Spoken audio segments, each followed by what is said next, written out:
Welcome to day And we're 3 back. of Paizo's Gen Con Online 2021 seminar stream. We are hosts of the No Direction podcast, directors of the No Direction Network, and Paizo has invited us to host a few of the panels this year, including kicking off today's seminars. My name is Ryan Costello. And I'm Jefferson J. Thacker, also known as Baron.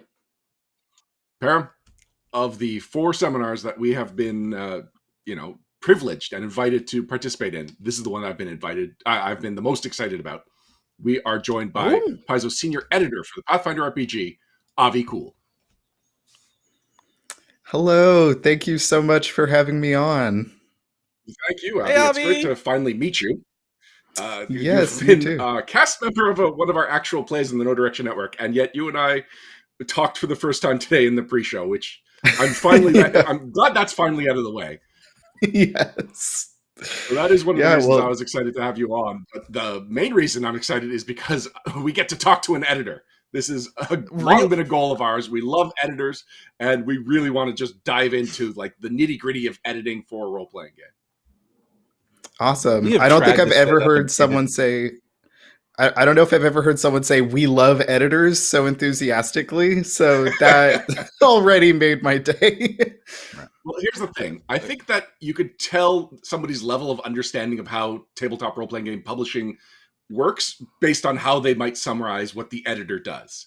If somebody just thinks it's like the typo finder, they don't get it. If they understand that the editor is like the launching pad that takes the creative and takes the technical and like makes sure that it works exactly as intended and like flows and everything, those are the people that really understand that like that's how tabletop role-playing game works. That's why the editor is so important to the industry.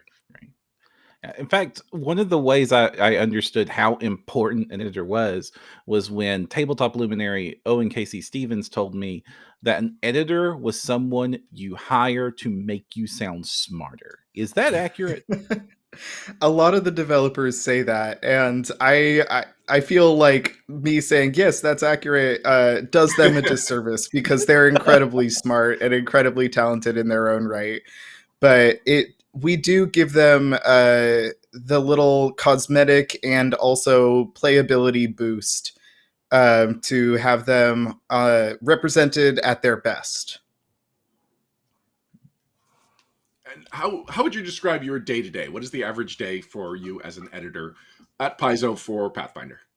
Yeah, so the first thing I'll do in the morning is generally there's a huge backlog of things that I have to read from various channels to make sure I know what's going on with where all the products are at any given time, because in case you haven't noticed, Paizo puts out an absolutely enormous number of books. And part of being an editor at Paizo specifically, is in some ways being a project manager, because the project managers do amazing work. But if I'm not keeping track of where all these projects are, then things are going to fall through the cracks. And there's a real risk of that. So I have to every day make sure I know where all the Pathfinder products are in their life cycle, whether they're ready for us to edit, if they are in editing, how soon they're due, and where the other editors are working on them. And then once and that can take me like up to an hour sometimes. And once I have that all taken care of, I not on a normal day. It'll take me an hour on a Monday, but I don't want to spend an hour doing admin tasks every morning. That would be a nightmare.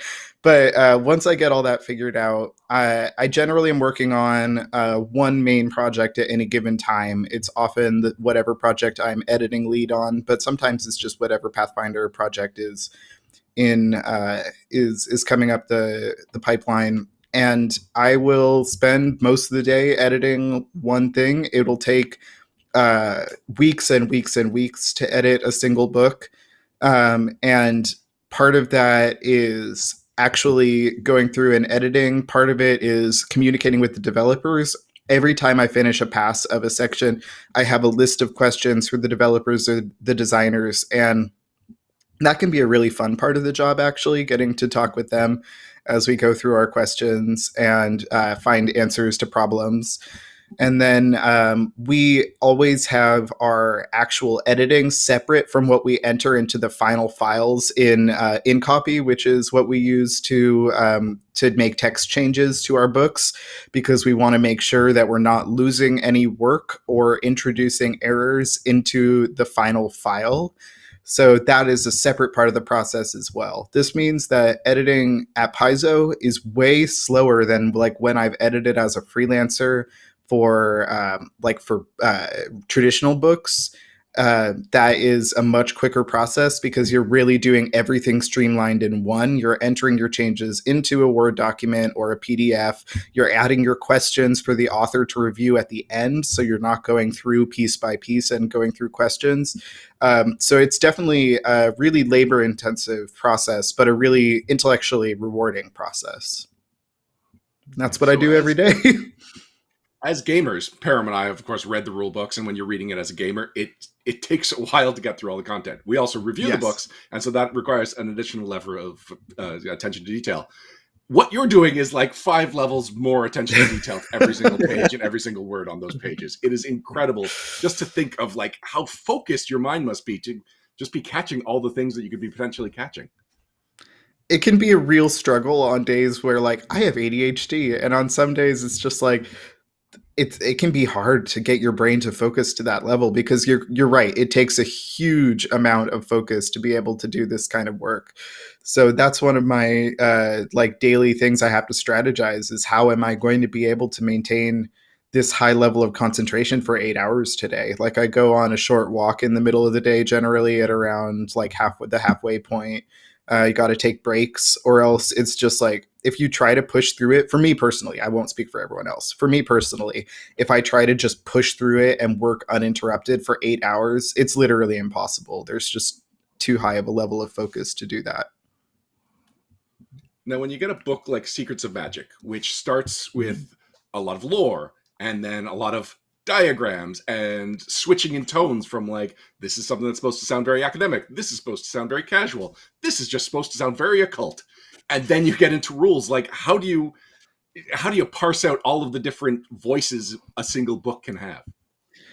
I don't generally try to edit lore and rules at the same time unless they're like integrated in a minor rules section. Like the Lost Omen books will have like a few rules options kind of sprinkled in, and that is manageable. But something like Secrets of Magic, I spent about 3 weeks doing nothing but editing the spells. And that was pretty much all I did.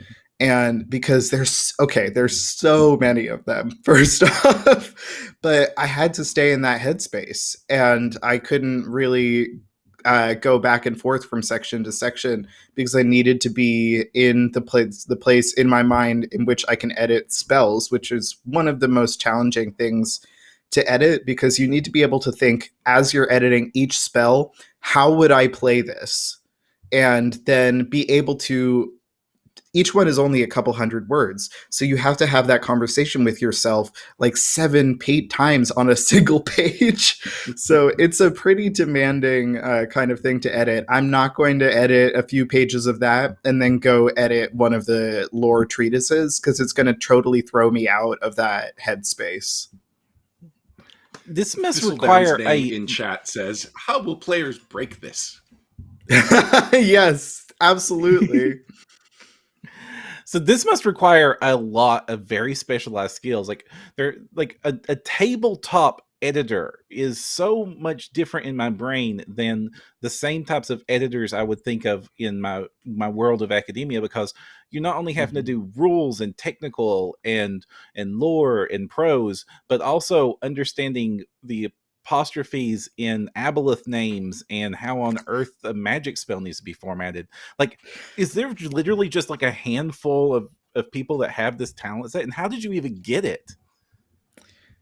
Yes, there's a very small number of people who have this skill set. And there are lots of great editors out there who don't know at all how to edit tabletop games and have to learn on the job is often how it works. So for me, I had a little bit of editing experience through internships.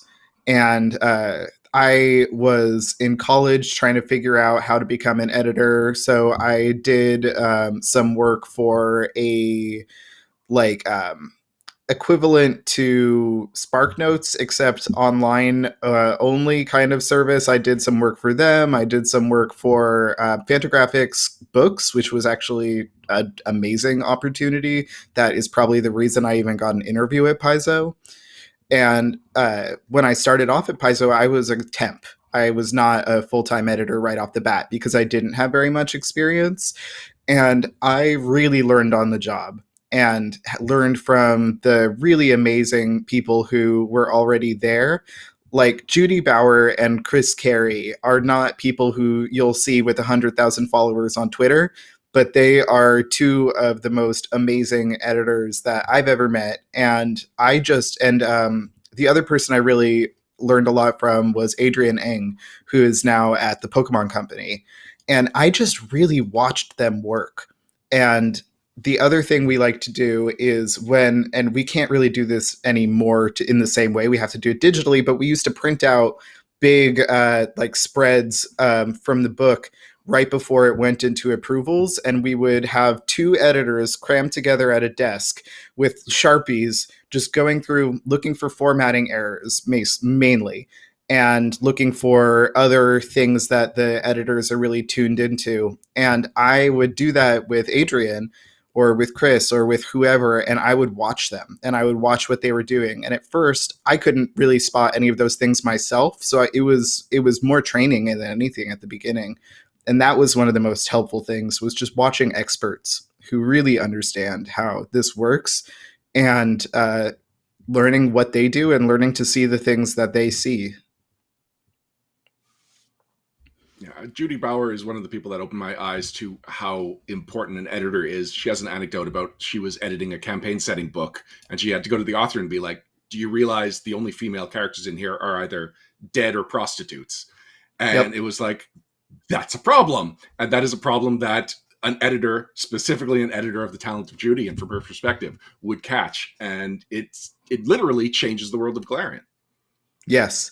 Judy is incredible. She is my mentor and my hero. Like, a lot of the earliest pushes from the editors for diversity and equity and inclusion, a lot of those come from Judy. She is now managing editor for Dungeons and Dragons, and she has earned that a million times over, but I miss her. I do miss working with her on a daily basis.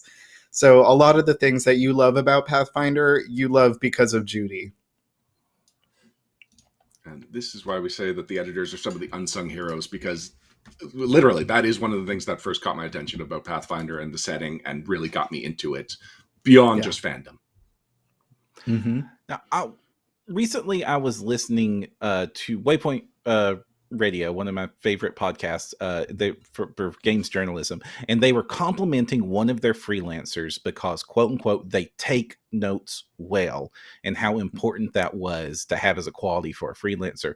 When you're working with freelancers and other writers, how can they work well with an editor, and what should they keep in mind if, say, somebody from the audience here gets hired to do a piece and then they need to start working with you? I love working with our freelancers, and I think the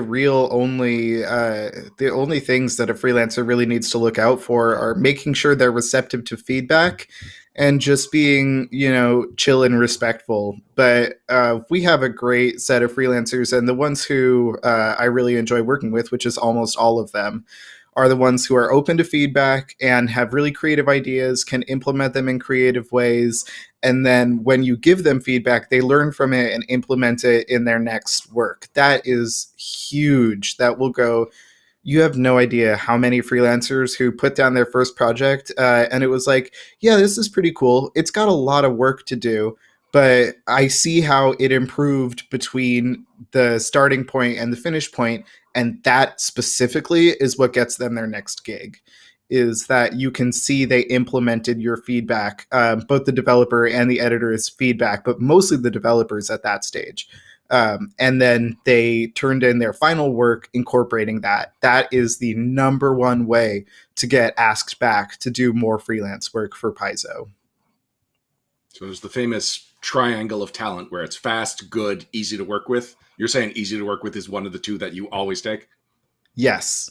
Yes. I mean, fast is great. Good is very important for sure. But, and if you can't turn, if you're consistently turning in your stuff 2 months late, then obviously good and easy to work with are not going to be enough. But, and we also do have some amount of flexibility, not a huge amount, but some amount of flexibility with deadlines, as long as you communicate in advance so the developer can schedule that in. So if a month before the deadline, you're like, hey, I foresee this taking me another week, another 2 weeks, and you tell the developer, then the developer can talk to the editor about it, can talk to the project manager about it, and we can make it work.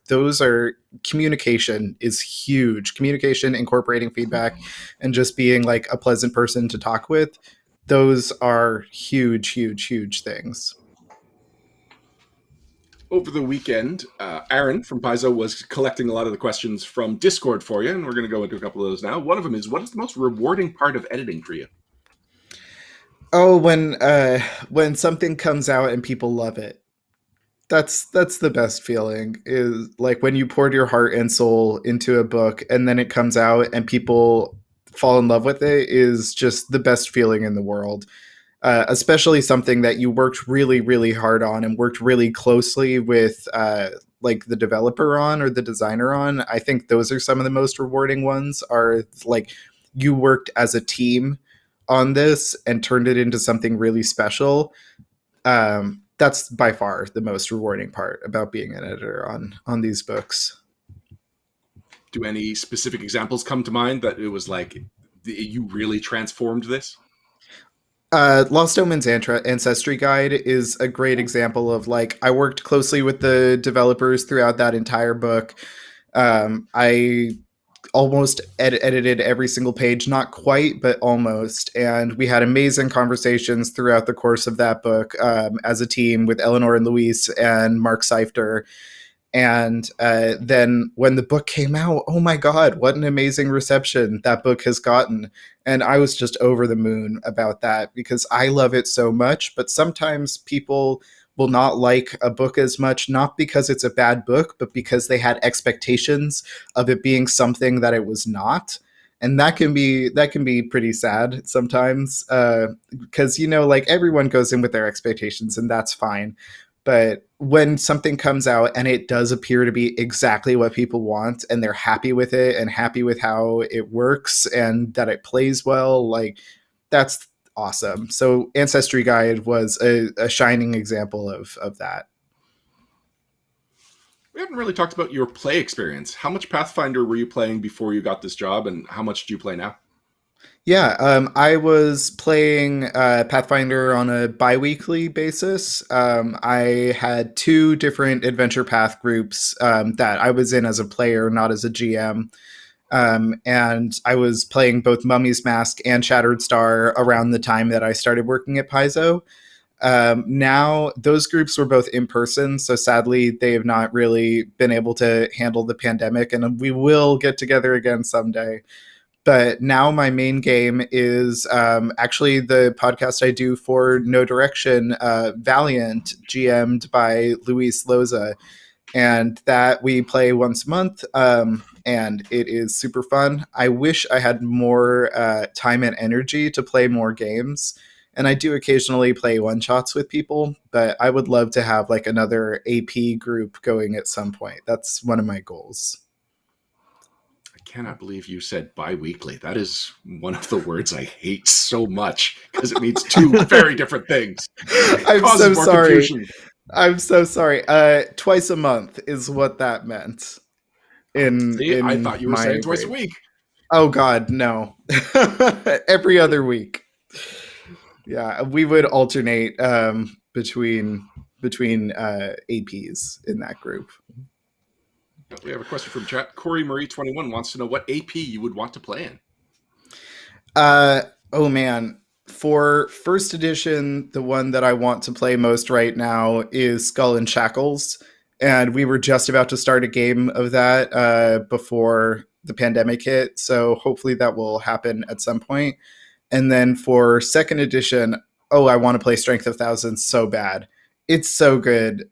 I have not gotten to read all 6 volumes cover to cover, but what I have read, which is probably about half the word count, has been so freaking cool. Like, just the stories that it's telling are like really, really engaging in how they incorporate like influence systems with exploration, with the classroom dynamics, with the combat, with the intrigue.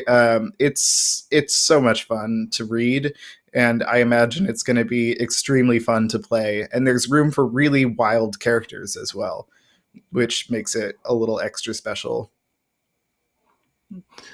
Now that actually points something out for me. When we interview other workers at Paizo, other developers, writers, freelancers, oftentimes they're like really siloed into like the aspect that they're working on and kept so busy that they usually that they don't always know everything that's going on with everything else at Paizo. But you really are like deeply involved in just about everything Paizo puts out, right? Yes, which can be ridiculous sometimes. I don't read everything because I am one person and that would be impossible, but I read a lot of different books from different product lines as part of my work. So I generally know what's going on in organized play. I know what's going on in the APs. I know what's going on with the hardcovers. I know what's going on with Lost Omens and the rules hardcovers. So, and even if I'm not actively working on something, I try to stay aware of what's happening, because being well versed in both what's appearing in other books and in canon in general is really important for catching errors. And we had a moment, I mentioned this briefly on the Lost Omens panel yesterday, but Grand Bazaar and Secrets of Magic had overlap in their development window. And during that overlap, I realized, oh, hey, I just saw I was just talking to Logan about what tattoos are going to look like in Secrets of Magic. I don't think he knows that I put tattoos in Grand Bazaar, and I don't think they match in how we're presenting them in these two different books. So, like, just trying to be aware of what's going on can help find inconsistencies like that otherwise might be falling through the cracks. And then also canon issues, like if one writer does not know all the things that are going on in canon, they can introduce errors that way, which is normal because most people don't know everything that's going on in the canon at any moment. So yeah, I do my best. I can't do everything because that would be impossible, but I do try to stay really well versed, and also have to be, just because of the kind of wide variety of material that I'm editing. So how big is the editor pool? There are 7 full-time editors, and we currently have 3 contractors who are here to help us with the enormous extra burden that is Kingmaker, which is huge. It's so huge. It's comedically huge. So yeah, we had to bring in a bunch of extra help to work on that, and I'm hoping that over time we can bring those contractors on as full-time employees as time goes by. It's not going to happen immediately, but they've been awesome, and we've been able to do some really great training with them as well while they've been contractors and helping us. So yeah, we have approximately 10 people on the team, but only 7 of those people are full-time.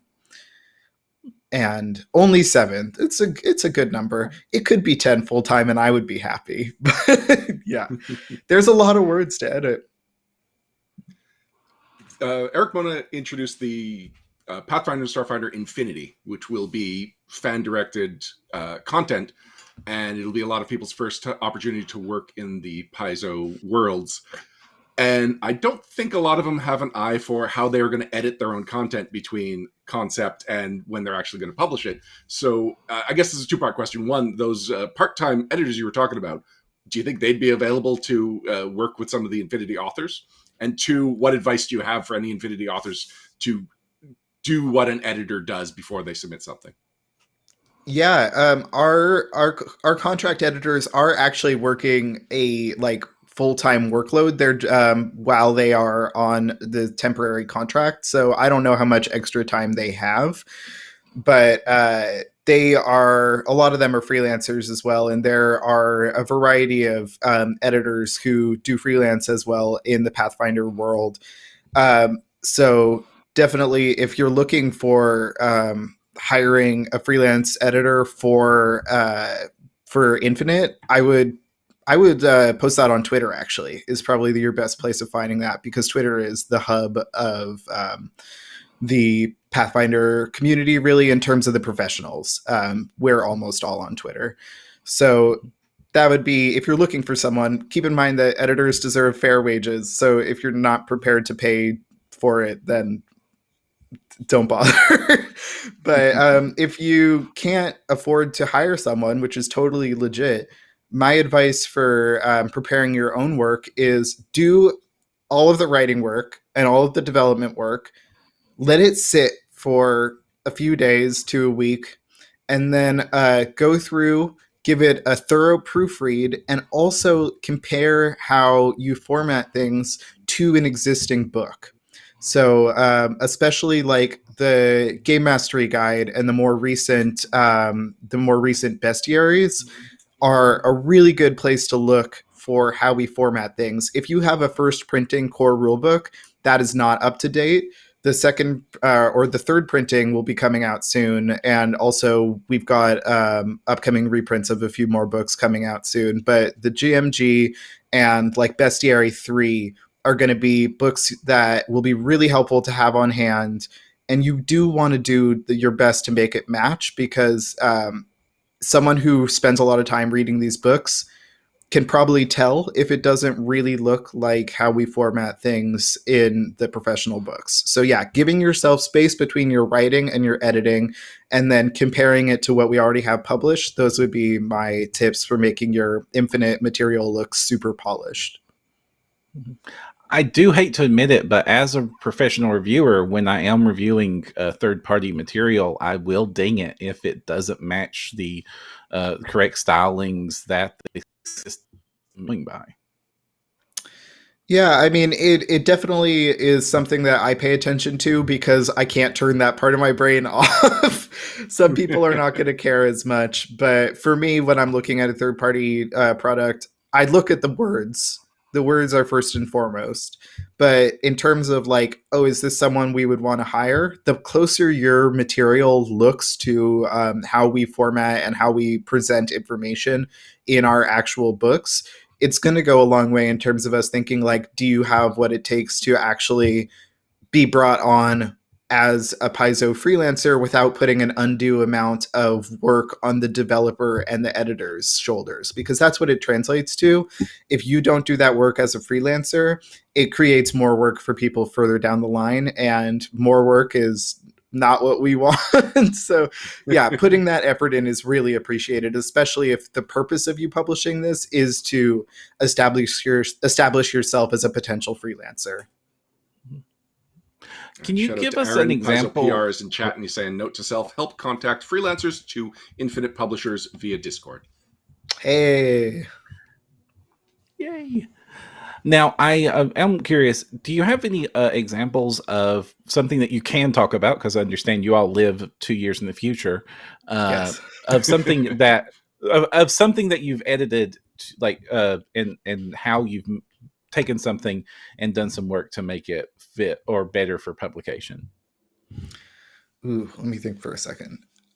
I mean, this is part of playtesting as well, but a lot of, like, I can think Magus is something that we did. I worked very closely with the designers on to figure out a lot of the issues that the playtest version of that class had. Some of which, like, we noticed things that were confusing before the playtest even happened, and then we decided to put them out into the world to see how the fans reacted to them. And a lot of the time, the fans notice the same things that you do, and then you go, okay, well, this is actionable and we can change this. So I feel like that was a pretty close working relationship.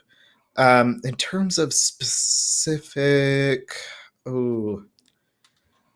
adventure paths are always going to be something that we work really closely with the developers on in terms of the narrative, because it's really easy for a developer to, or an author to do something that, you know, they don't really mean to, and how it can accidentally come off in ways that they don't intend. So that happens in every adventure path, really. Like, that's kind of just part of the process. And I don't want to like call individual developers or authors out, so I hesitate to like specify like, oh, I changed this because it was problematic. You know, it's like, it's not something people do intentionally, and we have a large amount of grace for that. We're all writers as well.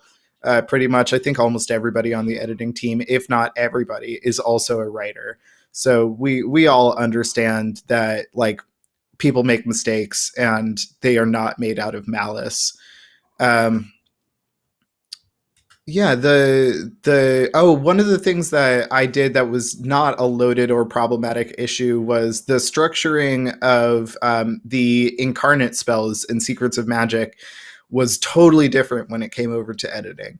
And Logan and I are like, oh my God, how do we make this information presentable? Because there's so many different headings within a single spell. And that's not something readers think about. You don't think about headings, but headings are super important because they determine how easy it is to gather information within any given material. So, you know, the incarnate spells have those arrive headings and the depart headings, and then there are a bunch of different stats within that as well. And we completely reworked how those are presented. And that doesn't sound glamorous at all. But then when the spells go out into the world and people understand how they're supposed to work, that is huge. So little things that may not sound super special to the general public actually are very satisfying to really get right. And you'll see also some formatting choices in the upcoming playtest for Dark Archive that represent that kind of. If you see some interesting heading choices and you go, oh, this helps present the information, just think about an editor. I hate to admit it, I probably will not notice interesting heading choices, but I will probably appreciate they're there unknowingly. Exactly. If you understand the presentation of the information, that's all I care about. That's super important. That's one of the important things to me. I am constantly giving advice to our bloggers to use headings correctly, so I very much appreciate that. Oh, good. Good. I'm glad. Headings are how you signpost to a reader what they're going to be reading next. And that may not sound like a lot, but that takes a huge amount of cognitive load off of the reader, because attempting to parse things when they're all just lumped together makes it way harder mentally to understand what you're looking at. So when you're doing your Pathfinder or Starfinder Infinite, that's also something to think about, is how you use headings. And I would really take a close look at the books we have published, look at how we use headings, and think whether they're above a paragraph or the bold text that runs into the paragraph. Those are both different types of headings, and they're both extremely important. Little nitty-gritty things. Is a lot of your work then, especially with the rules content, to like reduce possible confusion at the table? So much of it. Basically, my philosophy when I'm editing rules is, if I'm confused, the reader will be confused. And if it takes me multiple times to read a spell or a feat or a class feature in order to understand what it does, that's not acceptable. So it's generally just an issue of, it made sense in the designer or developer's head, but the flow of information isn't totally sound, which is just one of the things that happens when you write. Is your brain thought of it one way because you already in your brain know how it works, but the reader doesn't know how it works, and they have to figure it out from what you wrote, and they don't have anything else to go on but what you wrote. So that is one of the number one things I'm looking at when I'm editing rules material. Can you understand it on the first read, and without having to really scratch your head about what exactly it means? A lot of shout outs to heading and proper heading etiquette in chat. Lunar Sloth and Elf Tyro both work in UI, and so Nice. they really appreciate it. And Arcane Mark, so Mark Seifter is saying that this doesn't just go for rule books. The ordering of information in adventures makes a huge difference, and editors are masters of this. Oh, thank you, Mark. Mark's the best. Mark is the best. And he's totally right. Another question from Discord that was collected for us. What are some weird little facts about the editing process or publishing that you find interesting? Ooh, good question. I guess besides headings. Yeah, besides headings. Oh, wait a second. Sorry, Linda, not Mark. She's using the Arcane Mark account. Oh, was it Linda? Yeah, she's just correct. Oh, okay. Hi, Linda. Linda's the best as well. Yes. Also the best. So one of the things that is interesting about our process is probably we have a variety of digital tools that we use to find common issues. So like we have a tool that we run that can find outdated terms from, like, whether they're from playtests or from the first edition, and we will run these, and that takes a huge amount of cognitive load. I talk about cognitive load a lot because it's huge in doing a job that's as mentally intense as mine. We can run these tools in InCopy that will find like any like intimidate versus intimidation is a great example of, like, that's even different between Pathfinder and Starfinder, the name of that skill. And so you can use these tools to help, especially for people who go back and forth between Pathfinder and Starfinder, to help find the places that those don't match up. Starfinder, since it's based on first edition Pathfinder, is a totally different game with a totally different language than Pathfinder second edition. So I also have a tool that I use that flags like common problematic terms that may show up in work unintentionally, or just like, you know, through just like subconscious bias, which is once again normal and happens. So like words like savage, we try to avoid. And one of the things that I'll do is I will just run a this tool that will find all of these red flag words, and I'll go through and I'll judge them all in context to say, like, oh, is this like talking about an animal making a savage like roar or something like that? And that's going to be, you know, like, that's probably fine, though I might change it if I want to, you know, it depends on the context. Or is it talking about a person? And in that case, we are going to want to recast it to avoid negative stereotypes. So using technology is a huge part of our tool set, and that's one of the things that maybe people don't know that editors do, is using technology to help assist us in things that would otherwise take a much more manual and mental load heavy approach. So I'm glad you brought up savage, because that is a word that I use more than I like and have struggled to replace. So can you give me some advice on ways to work around that? Ferocious, vicious, brutal. Those are all words that we use commonly. Like, you know, if you're talking about an orc warlord, you know, they probably are brutal. And that is a perfectly appropriate word depending on like the context of that specific story. Like even like the Matangi orcs in the Mwangi Expanse are 100% good, but they are brutal. They are ferocious warriors, but we do not want to call them savage because that word has such loaded racial connotations that we never want to use that to describe people. And, you know, the word people is really broad in Pathfinder and Starfinder, especially Starfinder, where people can mean like squid, or snail person. So yeah, it's definitely helpful to be able to identify. Like, I have a long list of terms that I try to avoid and encourage other people to avoid, not because we're being pedantic, but because it's important to think about the context in which you use the words that you're putting into print, not just for your own writing, but to be read by tens of thousands of people. And we want to make sure that the words we're using are both engaging, have storytelling merit, and are not going to be alienating to our readers or spreading false or negative stereotypes. Corey Marie 21 in chat is wondering if this is a tool that someone can buy. The like word finder you're describing.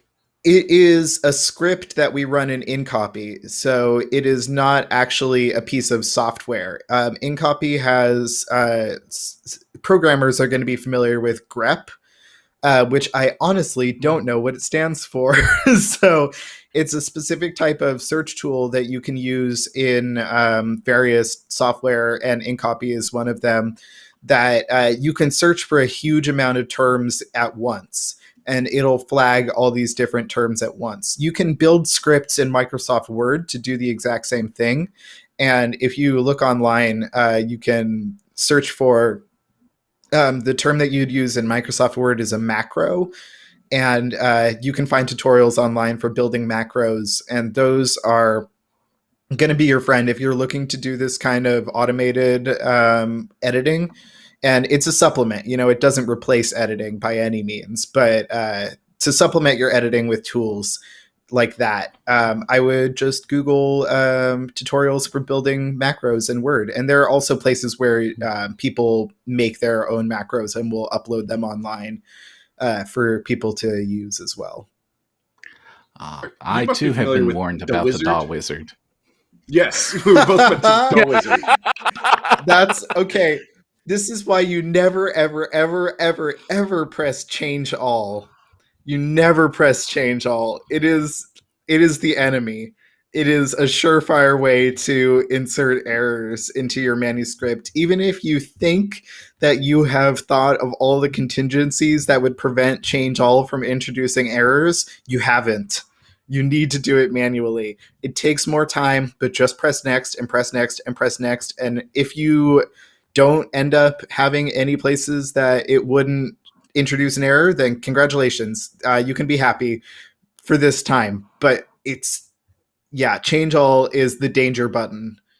I never ever use it unless it's like something like change. I don't even want to use an example. There's no examples. Because even if it's changing like the wrong font, it can still affect copy fit. So if I press change all and I'm changing the font, it'll affect the size of the text, even in really minute ways. And so I could accidentally be bumping a line of text off the page without even noticing it. So never press change all. We are coming close to the end of our hour. So there is something I want to talk about, and that is Dark Archive was announced as the hardcover that's coming out for the Pathfinder role-playing game line after Book of the Dead. And we know the two classes that we will be playtesting starting on Monday, we as in the players, and one of which, the Thaumaturge, has a lot of really positive reaction and which you have a personal connection to. Yes, so I am super excited to announce that I am writing the Thaumaturge. I got to concept the character and have Wayne Reynolds do his amazing illustration off of my concept, and then I will be writing the Meet the Iconic story when that comes out, the fiction for that. You'll be able to see very soon a blurb about the backstory of this character in the vaguest sense. So look on the Paizo blog. That should be going up with the playtest. And I'm so happy that people like this character already, because it was a big responsibility, like putting the first non-binary iconic into the world. I wanted to make sure that it was not going to be a character that kind of fell into a lot of the pitfalls of non-binary representation, when you see non-binary characters in the world, they tend to look a certain way. They tend to be young and tend to be waify, and like a kind of stereotypical version of androgyny, and I wanted to not lean into that at all. I wanted this character to be rugged. I wanted them to be stocky, and I wanted them to be older, and to show that, like, hey, there is not one way to be non-binary. So the fact that people are responding to that already, even though they don't know anything about the character other than the fact that they use they them pronouns and are a thaumaturge, is so happy. It's so happy for me. So I can't wait for people to find out more. You're getting a whole bunch of Purple Hearts from chat. Lunar Slot specifically is saying that they feel like they were made for them. Oh, thank you, everyone. It makes me so happy. So I know you don't want to scoop the Paizo blog that's going to be posting some information about them on Monday, but when you were approaching this, how did you approach it? How did you carve the niche? How did you find the direction you wanted to go with this character? I read a lot of our existing iconics. I went through and, like, both first edition and second edition iconics, I wanted to make sure there was little to no conceptual overlap, both in terms of their appearance and their backstory. So especially with the occultist, since this class is kind of like the it's not replacing the occultist in the most literal sense of that term, but it is like it's going to be our second edition reimagining of the occultist. So I didn't want there to be any overlap between their character history, and I also wanted to avoid, overlap with some of the other kind of grim and gritty characters, like Celtiel, who is obviously a super grim character. I didn't want to go that dark, and I didn't want to have any kind of story beats that were the same as his. So that was the main preparation I did. And then I did a bunch of notes and like bulleted lists of ideas. I ran them by James Case and also eventually James Jacobs, trying to identify pitfalls and places where it could introduce issues that we don't want. Like, the character has to be playable at first level, has to make sense as a first level character. So we don't want this character to be like, oh, and also I slew, a 20th level Lenorm or whatever, because that's not going to be realistic when you get this first level pre-gen. So that was another consideration. And James Jacobs was extremely helpful in that department. He really helped me dial in exactly what this character needs to be capable of to make sense as an iconic. Mm-hmm. So Paizo PR is in chat saying, have you seen Bowman on these seminars? You can scoop a bit. LOL. Oh man, I don't know. I've been too busy. I haven't had a chance to watch any of these because I have been working every second that I'm not on a panel. So no, does anybody want to tell me what he's said? Or just is this in general he's been dropping? It's been in general. He's been ending seminars with, I want more spoilers, and then making everybody. I heard Logan spoiled the end of Jason's adventure in Book of the Dead. Oh my god. Okay, well, I'm not going to spoil anyone else's stuff. Something that was brought up in a previous seminar and touches on something you just said about the difference between the occultist and the thaumaturge, in that they both draw from the same inspiration, but mechanically go in very different directions. Yeah, so something, the inspiration that we were talking about for Thaumaturge is really three main characters. We're talking Van Helsing, John Constantine, and Harry Dresden are our three kind of inspiration characters for the Thaumaturge. And those, so that should give you a bit of insight into how this character and this class operates. It's using a variety of occult tools instead of being someone who casts spells from your innate occult powers. So anybody can be a thaumaturge if you study. You don't need any innate magical abilities. it's and so the route that I took for the iconic is this is someone who learned these skills out of a drive for survival. They don't have a tragic backstory, but they come from a difficult upbringing, a difficult origin in a difficult land. And so they had to teach themselves these occult kind of skills in order to survive in a harsh reality. And I think that's all that I will spill for now. Now, James Case is in chat encouraging you to drop the name. Okay. If James told me to do it, then I will do it. Their name is Mios, which is spelled Mios. Is there significance to why you went with that name? So the character, okay, I will spoil one more thing. The character is from Ustalov, and I didn't want to have a name that was really obviously Slavic, but I wanted to have a bit of Slavic influence in there as well. So Mios is kind of a bastardization of Milos or Milos, which is an Eastern European name. So that was where I came from with that. I wanted it to have, for people in the know, maybe they could see a little bit of that root without it actually just being like I took a real world Slavic name or a real world Slavic preface or suffix and a prefix, not preface, words, prefix or suffix, and then put it onto a fantasy syllable that doesn't mean anything. So that was where I went with that. All right, one last comment from chat. Lunar Sloth is in all caps saying, Avi, I can only get so excited. Oh, thank you. Yeah, and I do try to put a lot of thought into these things because this is such an amazing opportunity to get to write an iconic. Like, holy crap, how many people in the world have gotten to write an iconic for a game the size of Pathfinder? And it's just a really incredible privilege, and I want to do it justice.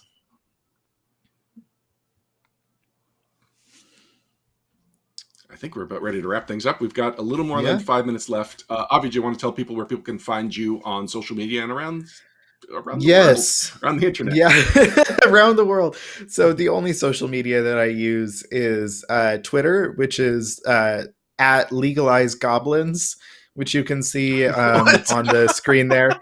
Yeah, that's my Twitter handle. That came to me late at night, and I've stuck with it.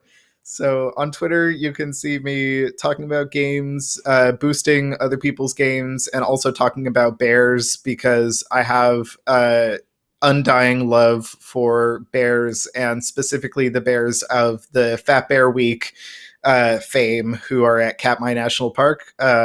This has been my therapy during the pandemic, is watching these bears obsessively. So if you want to talk about games, want to see stuff about games, and also want to see stuff about bears, which I have been told people enjoy, you can find me at Legalized Goblins on Twitter. So there was one question that was curated from Discord that I did not ask you because I didn't understand it. It was favorite bear moment of the season. Now I understand. You've got a minute to answer that if you have an answer. If you can narrow down all the bear moments of the season to one that stood out as the best. Yes. My favorite bear moment of the season, I'll talk about Otis, who is a fan favorite. Otis is a very, very old bear. He's like 26 years old approximately, and he has arthritis, and he's missing a bunch of teeth, but he is extremely beloved because he was he's a very chill bear. He fishes by just kind of staring into the water. He moves very slowly.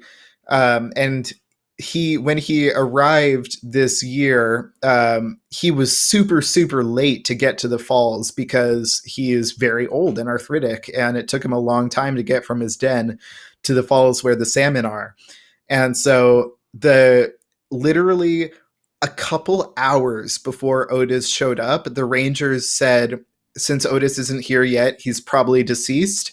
And then Otis appeared as if to say, reports of my death have been greatly exaggerated, and just sauntered onto the screen, and the entire chat just blew up, and it crashed the website's chat feature on explore.org. So that was my number one bear moment of the season. Thank you for that fantastic question. Yeah, what a lovely note to end on. So Yes. we're going to be wrapping up right now. In about 5 minutes, we're going to be back for another interview. So Param and I will be back with Jenny Jarzabski. We're going to be talking about Starfinder actual play. And then at 3 o'clock Eastern, noon Pacific, it will be telling tales about Paizo Adventure Paths. 4 p.m. Eastern, 1 p.m. Pacific, Industry Spotlight, Freelancing for Paizo. I'm feeling like I think I've got the right schedule. Some of this is sounding familiar from yesterday, but I think this is the right schedule. I'm just going to go ahead. Yeah, 5 p.m. Eastern, 2 p.m. Pacific, Ask Paizo Anything Pathfinder. 6 p.m/3 p.m. is the Starfinder edition. 7 p.m. for Pacific, we have Pathfinder One Shot, Sundered Waves, live play by Penny for a Tale. That's Pathfinder 2nd Edition actual play. It'll be playing for 4 hours. And then 11 p.m. tonight Eastern, 8 p.m. Pacific, Heck Nights in Space, a Starfinder live play by Dungeon Dive Bar. Of all the live plays, the Heck Nights in Space is the one that I have definitely wanted to know more about. So that is it for what you can expect from Saturday. That is it for us. Avi, thank you once again. This flew by, but also feels like it was really dense with content. It was one of my favorite styles of interviews. So thank you so much for everything. Thank you. This has been an absolute pleasure.